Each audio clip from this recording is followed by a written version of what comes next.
You probably can't hear it. It's really quiet. All in the past, I had a stalker.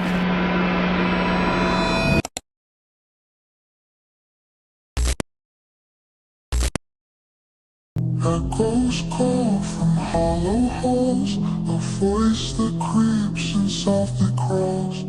Time stands still, the air is... Sophie, a Danish outdoor enthusiast, decided to challenge herself with a solo overnight trip in one of Denmark's public wooden shelters. These structures are scattered throughout the country and offer a free and easy way to enjoy nature without a tent. Hi, my name is Sophie. Today I'm gonna try to spend the night in a permanent wood shelter right next to the airport. I'm gonna make a campfire, cook a delicious dinner, and have a cozy evening. I hope you'll join my adventure.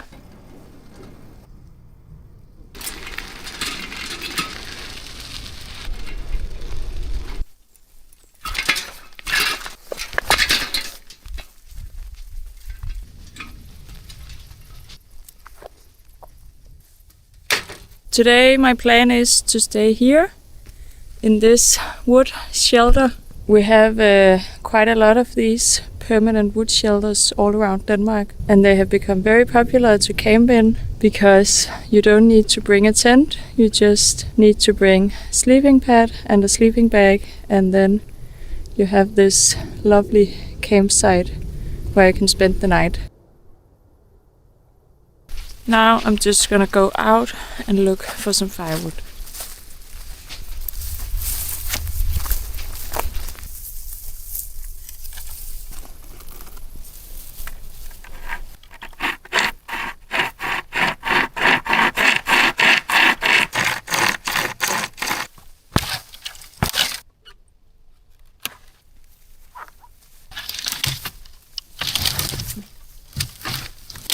I have this pocket saw, it's called, like a chain from a chainsaw here with 2 fabric handles. First, when I got it, I thought this is the best thing ever.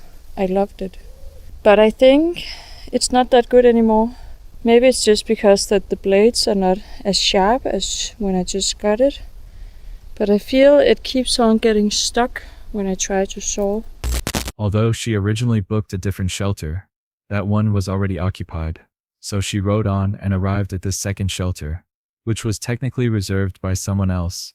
It's actually possible to book these type of shelters, or at least most of them, online, so that you know that you will have this spot available to spend the night.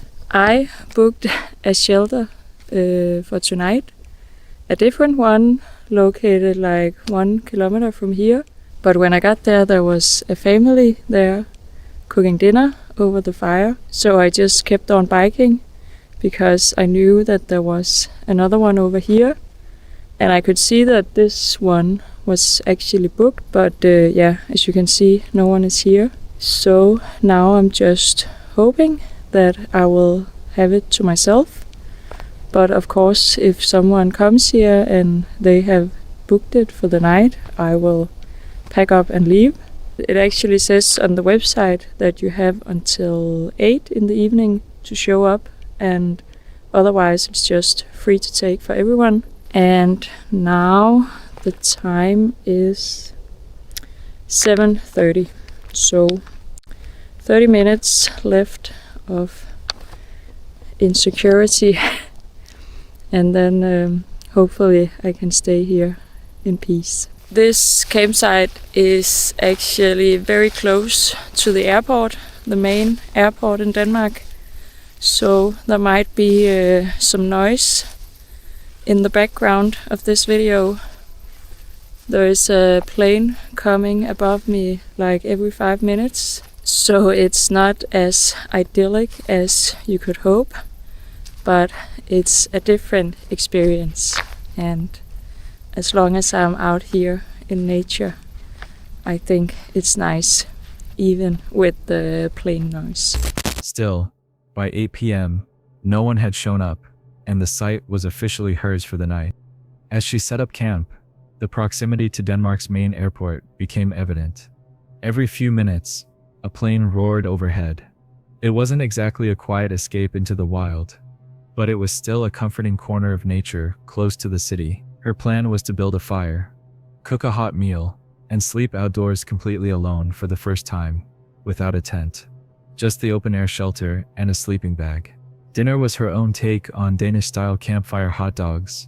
She had prepared dough at home and twisted it around a stick to cook it over the fire. She topped her hot dogs with ketchup and remoulade, classic Danish condiments, and noted that if she had fresh onions or pickled cucumber, it would have been perfect. But just as she began to enjoy her dinner, something strange caught her attention.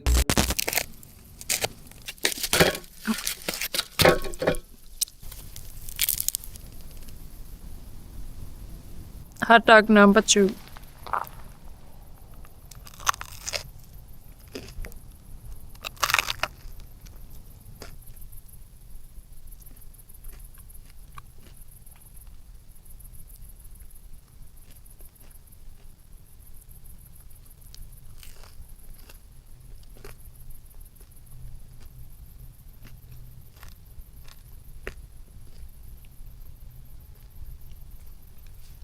This ended up being quite a late dinner, but it was very good.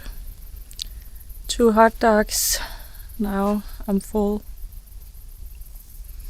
Oh, I actually could have eaten one more, but 2 was enough. Now it's already dark, so I had to bring out my flashlight.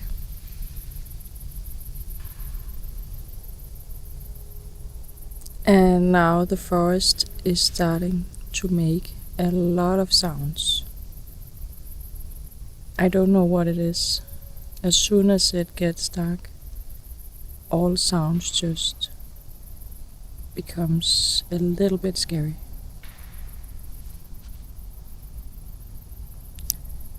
I have no idea if you can hear this on the camera, but there are these big like branches snapping or breaking in that direction. And now there's an airplane, so you probably can't hear it. But I'm just, I get a tiny bit scared whenever I hear that sound. In the background, subtle flashes of light appeared, almost like torchlight coming from the woods. It wasn't from the trail near her campsite, and didn't seem accidental. These flashes happened more than once, from the same direction, and always at a slow, deliberate pace. At first she didn't comment on it directly, but she clearly noticed it wasn't bright enough to be headlights or a distant house, more like someone was moving with a flashlight or lantern just out of view. Even more unsettling was the timing. While she was sitting and eating, these lights appeared, flickered, then faded. Then after dinner they returned. It began to feel like someone was watching her from the tree line carefully, quietly. Sophie remained calm on camera, but her commentary took a subtle turn. She remarked on the sudden eerie atmosphere. The forest, though familiar during the day, now felt full of unexpected noises. The wind, the cracks of branches, and the silence between each sound seemed amplified. All sounds become a little bit scary after dark. She tried to brush it off, as deer or other animals moving through the woods, and indeed, she had seen one earlier, while biking in, but there was something unnatural about the lights. They returned once again after she had cleaned up and started preparing her sleeping area. This time there were no voices, just the occasional rustle and flashes in the distance. She wondered aloud if it was just her imagination, or perhaps someone else walking nearby. Either way, she chose to stay rather than leave. Eventually, she set up her sleeping bag inside the shelter and decided to sleep with her head toward the open entrance, giving her a full view of the forest, just in case. As a finishing touch, she added string lights around the shelter to make it feel a bit cozier and less intimidating. The rest of the night passed without direct incident, though Sophie admitted she was a bit uneasy. Between the flashlight flickering from low battery, the chilling ambient sounds, and the mysterious flashes earlier, it wasn't the peaceful night she had originally envisioned, but she stayed strong, and by morning she had officially completed her goal of a solo overnight in the woods. As she packed up to head to work, she seemed proud, yet clearly still reflecting on the strange lights and the eeriness that came with them. Before we go any further, I just want to ask you for a small favor. If you're enjoying the video so far, please give it a like. And if you haven't subscribed yet, now's the perfect time. We recently hit 100,000 subscribers, and that's all thanks to you. Our 100K special surprise was revealed, and we had many positive responses from you. Our next goal is to hit 200K before the year ends. It feels impossible, but hey, it's free to dream, right? Also, there's a hidden word somewhere in this video for you. Let's see if you can find it. Now, back to the video. This video comes from the YouTube channel Generic Chris, a relatively new name in the outdoor survival and solo camping space. On July 26, 2025, Chris decided to embark on his very first solo overnight camp, a personal challenge in the quiet stretches of the German forest. His goal: build a shelter, cook a meal, and survive the night completely alone. At first, the trip seemed peaceful, even serene. Chris approached the challenge with curiosity, carefully setting up a tarp-based shelter and a hammock to keep off the wet ground. He had done his research, even saving screenshots of various knots in case he lost signal, something that quickly became a reality once deep in the woods. With rain in the forecast, he took pride in the sturdy little shelter he managed to construct. He was doing everything right, at least on the surface. Shortly after settling into the hammock, Chris's solitude was unexpectedly interrupted when he saw people walking their dog nearby. So, my biggest fear in this trip just came real, man. There were people there. I mean, I'm just chilling, like, in the hammock, and there's people walking their dog.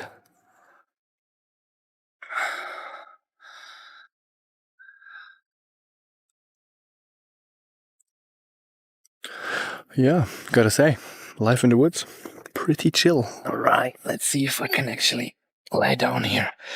And if I could sleep. Oh yeah. Bro. That is almost too comfortable. It's been raining all day. It will rain in the night. But I feel very good about my shelter.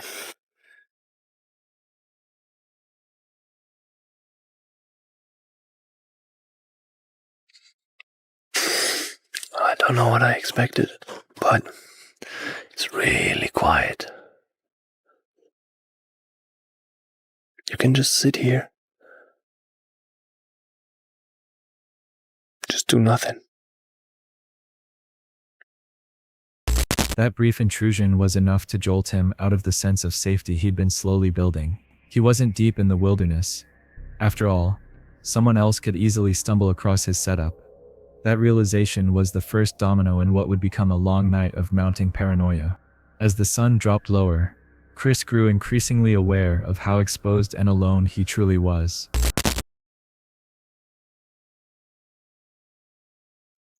Yeah, it's very creepy, I'll say that. It's fucking creepy here.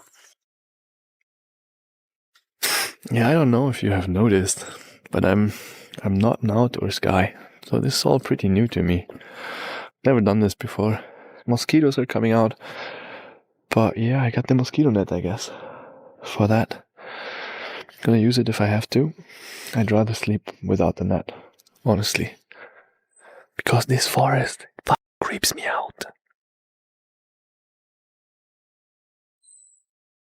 Okay, so this is the final setup from the inside. Well, not final, but I've put this side down too, so it's like an A shape.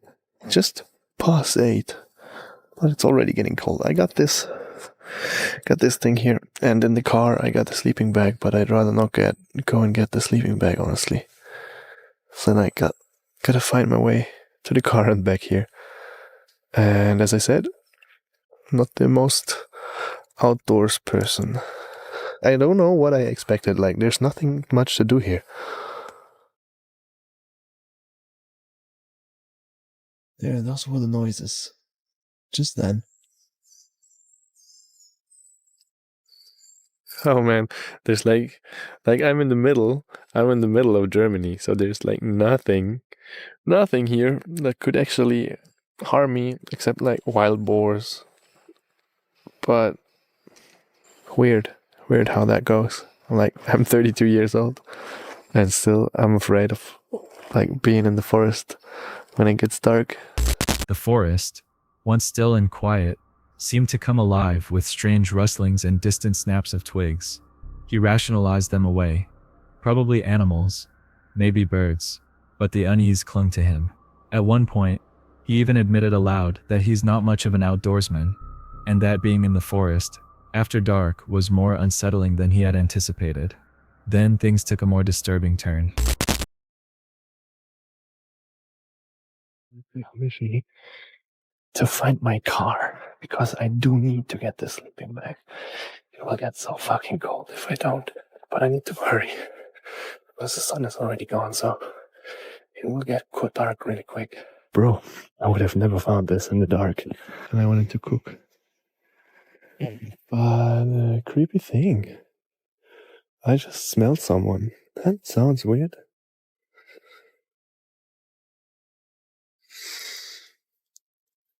But you know how some people, it's not like bad smell, like just body odor or like their smell. And it didn't smell like me. Well, it is getting creepy again.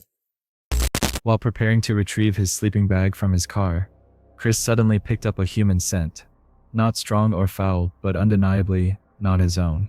It lingered in the air in a way that felt wrong. There was no one else around, at least no one he could see or hear, and yet the smell was so distinct he commented on it multiple times. He didn't try to exaggerate or dramatize it, but you could hear the genuine tension creeping into his voice. He pressed on, retrieving his gear and returning to camp, but the sensation of being watched refused to let go. Even as he cooked a simple meal and tried to keep his mind focused on the practical tasks at hand, the forest seemed to close in tighter around him. Shadows shifted unnaturally, the night grew cold, and every sound, however small, sounded just a little too close for comfort.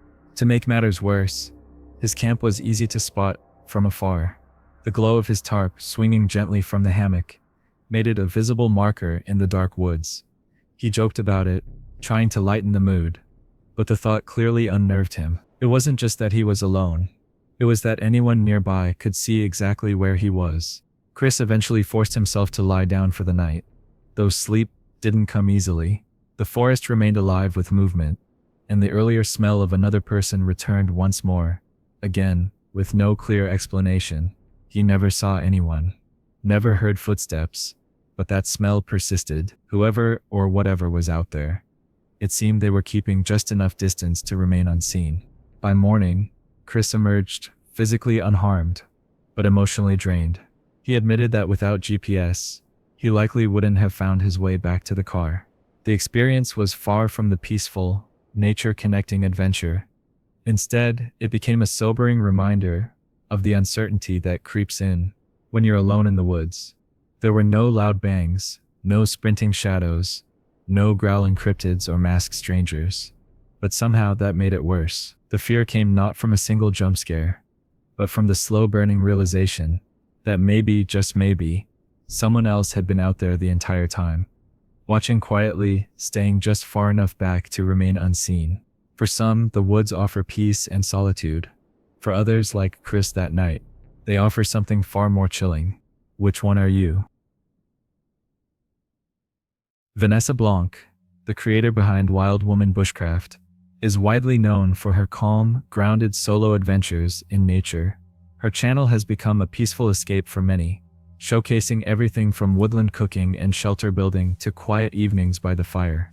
But the video she uploaded on November 13, 2023, was far from peaceful.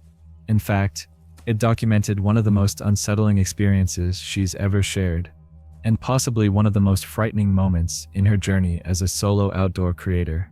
The day began like many others. Vanessa returned to her remote forest camp to finish some simple projects, such as building a table and reorganizing her outdoor kitchen. But as she stepped into the clearing, something immediately felt wrong.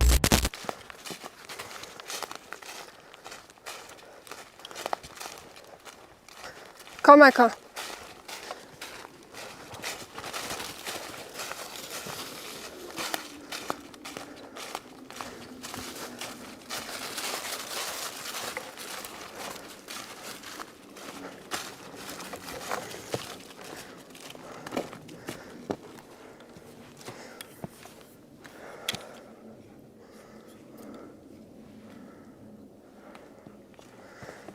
So there is a notification with my name on it. Mrs. Blank. Learned nothing. Short trousers. And then something I can't read. I'm not sure what really stand there. I wanna piss at you or I wanna visit you. It's such a ugly writing. I'm not sure if I read everything. So you was not there. What a pity. Your camp is not damaged and it's your fault. We see us. So it was something that know me, that know my camp. Nein, geh nicht ein. Nein. And just want to destroy it because it's mine. What an asshole. Here is shit. I had to cover it that I doesn't step inside. And the only thing which is not so much damaged is the roof. So it's not so long ago when I covered it with moss. I spent a whole day for it, only for the cover, because I have to collect the moss. But everything else is just broken. Her camp, which she had carefully built over time, had been destroyed. The destruction wasn't partial or accidental. It was clearly intentional. Furniture was broken. The table was flipped. Various items she'd stored or crafted had been scattered or damaged. Oddly, the moss-covered shelter roof had been left untouched, which Vanessa speculated was because of how much time and effort it would take to undo. But what shook her the most wasn't just the damage. Near the rubble, Vanessa found a handwritten note, a crude, unsettling message that began with, "Mrs. Blanc." The rest of the note was poorly written but deeply unnerving. It accused her of bringing this on herself, saying, "Your camp is not damaged, and it's your fault. We see us." The implication was clear. This wasn't random vandalism. The person or people responsible knew who she was, had watched her, and had deliberately sought her out. Even more disturbing was what else they left behind. A photo of Vanessa. It showed her wearing the same gear she had with her that day. There is a photo from me. It's the same backpack that I carry today, and it's very damaged.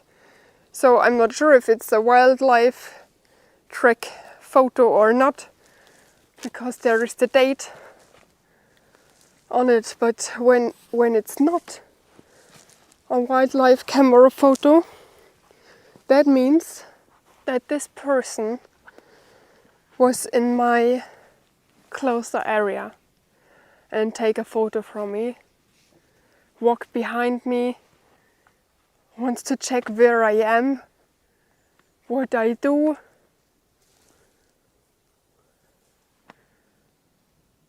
Or I have no idea how they could otherwise find out at which day I am in the forest, because I have no special day. And that means that I have this shit again.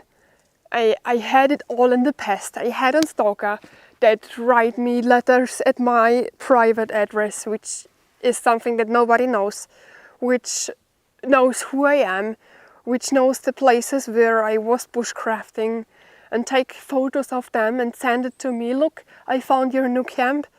And I had this all in the past. Everything.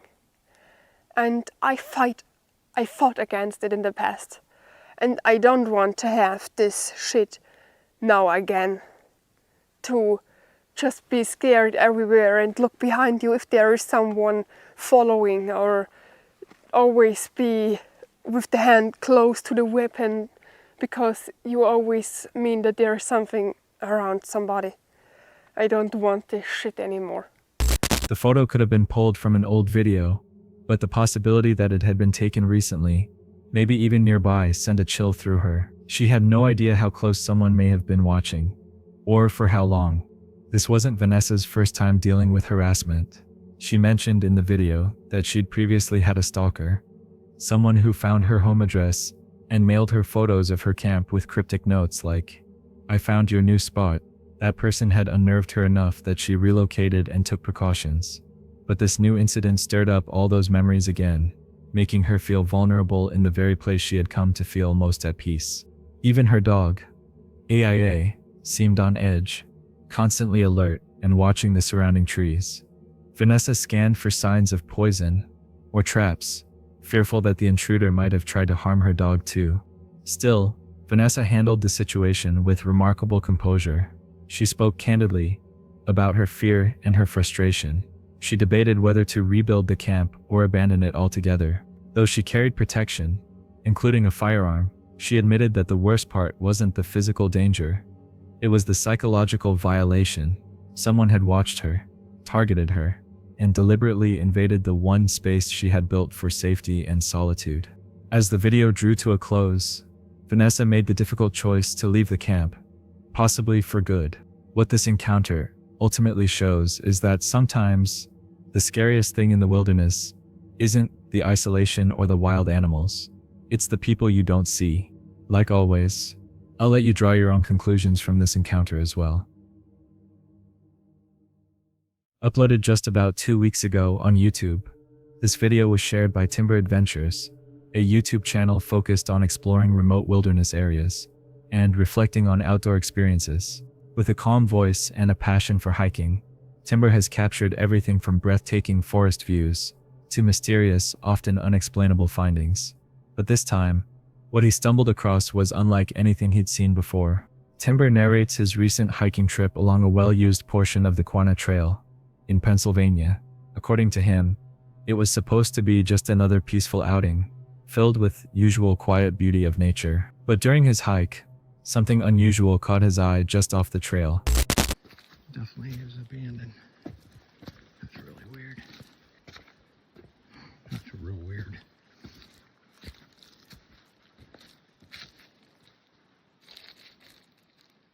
Hello?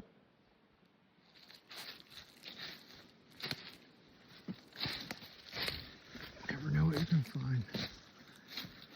Hello?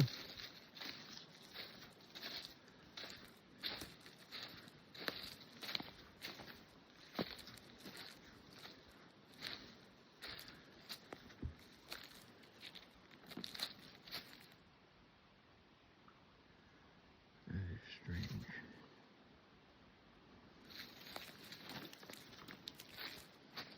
Well, he's been here for a while.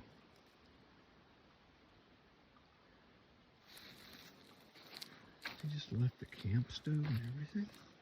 As he got closer, it became clear the tent wasn't just forgotten gear. It was an entire abandoned campsite, complete with a camp stove, a sleeping bag, and personal belongings still inside.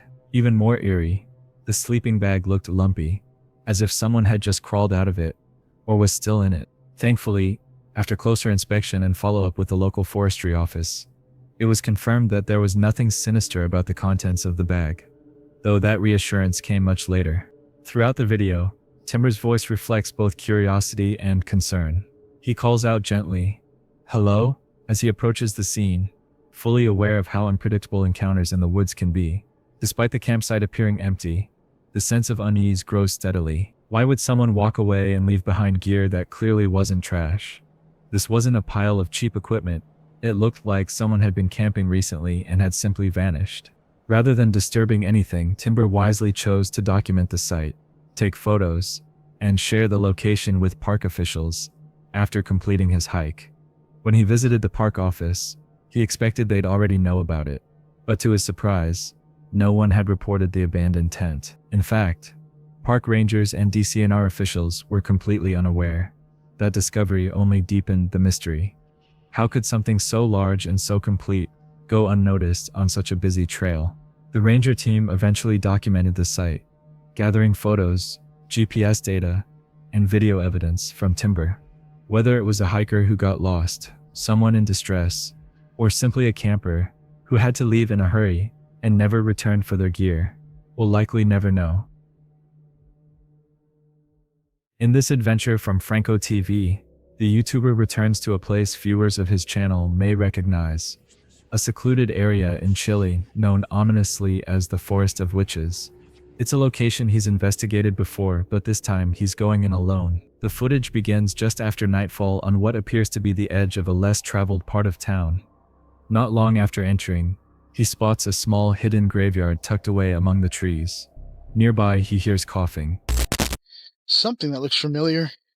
Right over here is this little graveyard that's kind of hidden in the back here. See? I just heard a coughing too. I don't even remember where the hell I'm going. As he ventures further, he stumbles upon an eerie grave marker with the word killer etched into the stone. Oh, that's interesting. Look what this guy's tomb says. Killer. Killer? That's creepy. I just now seen that. Marco!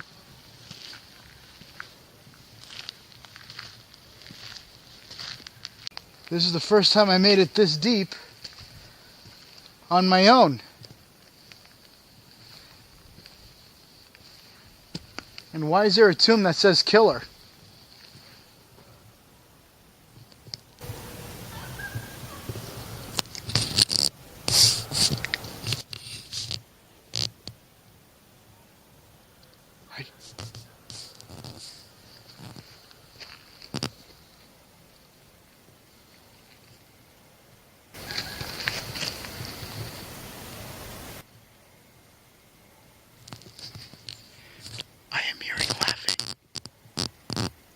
As he talks to the camera, he's interrupted by faint laughter echoing through the trees. A female voice, distant but real. He asks aloud, "Who's laughing?" But no one replies. Soon, Franco finds a section of forest scattered with bizarre symbols, sticks tied together with string, and more crude graves. One of the graves appears to have been partially dug up. What is this? Is that even a grave?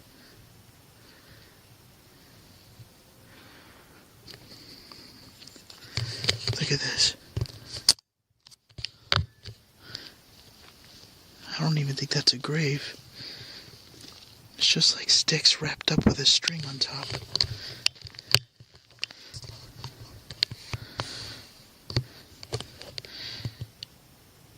That is creepy. It's not even like for a fire. The crickets previously filling the forest with their steady chorus suddenly go silent. It's a common trope in horror stories, but when it happens in real life, it's far more unsettling. Franco grows more cautious, realizing the forest around him might be far more active and inhabited than he initially thought.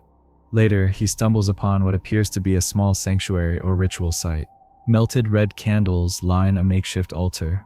Handprints smear the door to an abandoned structure, and a pentagram is scrawled nearby with the words, Las Brujas, translated as the witches. It's the kind of find you'd expect in a horror film, not real life. As he continues filming, he hears knocking sounds and more movement in the distance. Franco switches between night vision and thermal imaging but can't pinpoint the source. It flashes brightly, then vanishes. When he moves toward the location, there's nothing there. No people, no campfire, no residual heat on his thermal camera. Just eerie silence. Cats begin meowing. Not one, but several, hidden in the brush. Their cries seem to come from all directions, further adding to the sense that something is drawing him deeper into the woods. In the final stretch of the video, Franco returns to an area with more unmarked graves and handmade ritual objects. He opens a small wooden box and finds melted candle wax, beer cans, and other offerings. Some of the objects mirror what he saw in a previous trip where he documented a location connected to an alleged suicide. Dogs in the distance begin barking wildly, followed by the unmistakable sound of laughter just a few feet away. It's faint, high-pitched, and undeniably human. The video ends with Franco switching to infrared once again, scanning the darkness. He doesn't find the source of the sound, but based on his face and tone, he's not eager to keep searching. In a video uploaded by Paranormal Discovery, the team returns to a location they believe to be an active Sasquatch habitation zone, an area that has become infamous among their viewers for a previous in-person Bigfoot encounter. This latest video documents their first return trip of the summer season, and with their nerves high, they're determined to uncover more evidence of whatever roams the deep forest. As the team hikes back toward the location, they battle through swarms of bugs and prepare for a night under the stars. Their goal is to set up camp in the exact area where the original encounter occurred, a choice that is both thrilling and potentially dangerous, given the area's unsettling history. Despite the picturesque conditions, the air warm, the skies clear, they can't shake a growing sense of unease. Even a neighbor had warned them earlier that the forest was extremely haunted. Once they arrive, the team gets to work. They haul in their equipment tables, stoves, night vision rigs, and even what they jokingly call Wendigo melee sticks. They're prepared for a long night and possibly something more than just bugs and wind. One eerie detail sticks out. As they make camp, they come across a chair previously seen during their winter visit. Its presence now, unchanged and still in place, adds a strange familiarity that's both comforting and alarming. As they scout the area, something begins to shift. One of them notes that the energy changes, as if they're being watched. That impression only intensifies when they stumble upon what looks like an old makeshift shelter or treehouse. Getting eaten, man. Oh yeah, there's like a little opening here to go in. It looks like there's a little table, like a shelf or something in there. The hell? It's so weird. There's like no windows. I think people were like camping in here. Can you lift that up? I don't know. Here, hold this for a sec. Yeah, why don't you go in?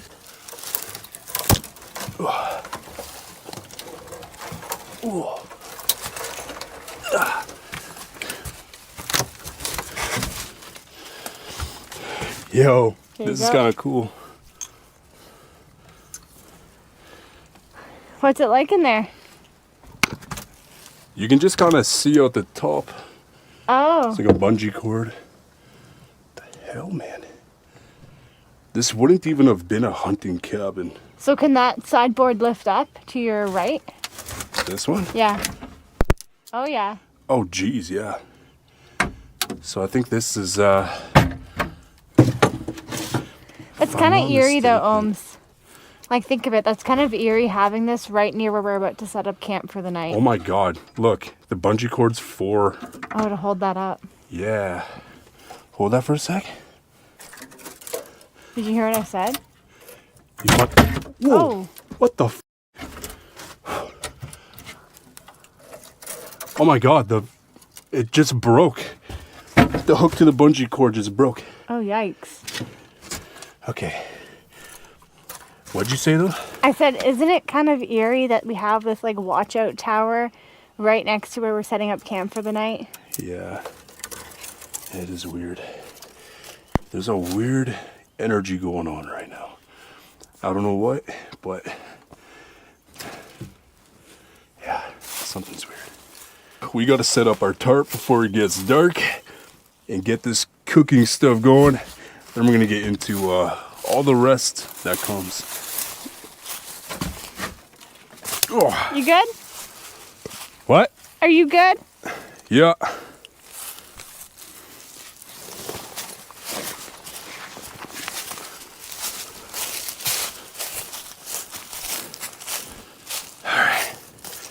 Things escalate when one of them feels something touch their leg. Wait. Something just touched my leg. What? Something just touched my leg. Like a hand or something? I don't know. It just like something just poked like my thigh. What the fuck? They did spells. Whoa.